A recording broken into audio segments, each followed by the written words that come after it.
Ezekiel 3. Unya maingon ang Dios kanako, tawo, kan-a kining basahon og lakaw ug sultihi ang katawhan sa Israel. Busa gi ngangako ang akong bakba ug gihatag niya kanako ang basahon aron akong kanon. Ug miingon siya, tawo, kan-a kini aron mabusog ka.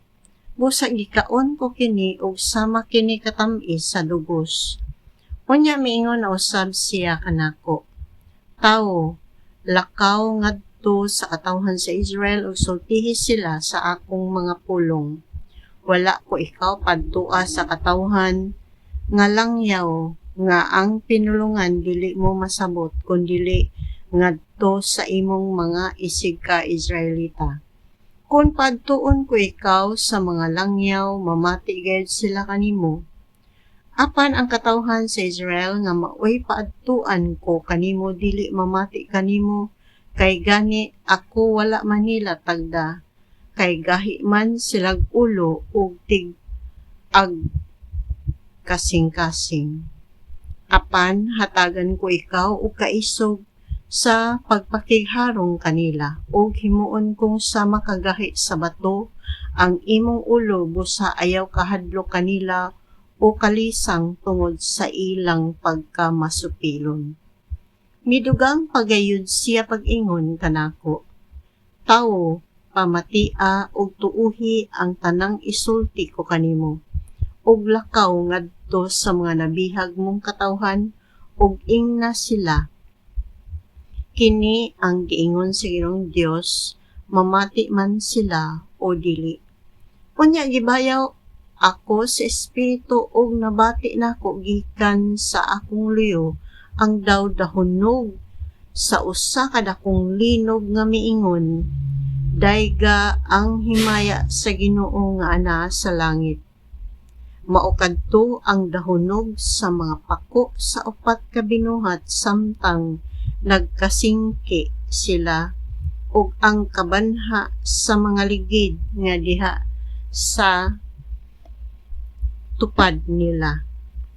Gibayaw ug gidala ako sa espiritu ug napuno sa kalipay ang akong kasing-kasing kay si Yahweh nagmando man kanako. Naiabot ako sa Tel Abib didto sa daplin sa suba sa Kibar nga maoy gipuy-an sa mga binihag nga Israelita ug mipuyo ako tipon kanila sulod sa 7 ka adlaw uban sa dakong kaalibog tungod sa akong nakita. Sa pagkatapos sa 7 ka adlaw giingnan ako sa Ginoo, tawo, gihimo ko ikaw magbalantay sa nasod sa Israel ug ikaw ang mopahimangno kanila kun may isulti ako kanimo. Kung maingon gani ako sa taong dautan, mamatay ka, ug unya dili mo siya pahimangnuan o agnihon sa pagbiya sa dautan niyang pagkinabuhi aron maluwas siya, ang maong tawo mamatay gayud diha sa iyang pagkadautan, apan ikaw ang paninglan ko sa iyang kamatayon. Apan kung pasidan-an mo siya o dili siya magtagad kanimo, mamatay siya diha sa iyang pagkadautan, apan dili ko ikaw silutan. Ug kung may taong matarong nga mosimang ngadto sa pagkadautan, butangan ko siya makapandol kaniya o mamatay gayud siya tungod sa iyang sala, kay wala mo man siya pasidan-i. Kalimtan ko ang maayo niyang binuhatan apan ikaw ang paninglan ko sa iyang kamatayon. Apan kung pahimangnuan mo siya aron dili siya magpakasala ug sundo niya ang imong tambag, dili siya mamatay ug dili ka usab silutan. Unya diha na usab kanako ang gahom ni Yahweh ug giingnan niya ako, lakaw ngadto sa kapatagan ug didto makigsulti ako kanimo.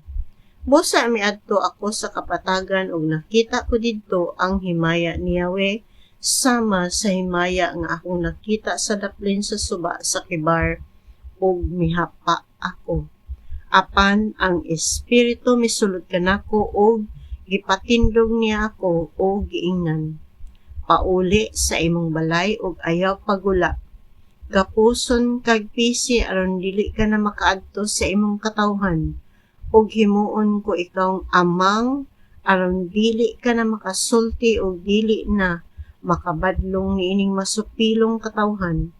Apan sa dihang makigsulti ako kanimo pag-usab, makasulti ka na usab ug moingon ka kanila.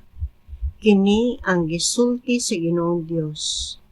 Ang buot mamati, papamatia ug ang dili buot mamati, pasagdi nga dili mamati kay masupilon man sila.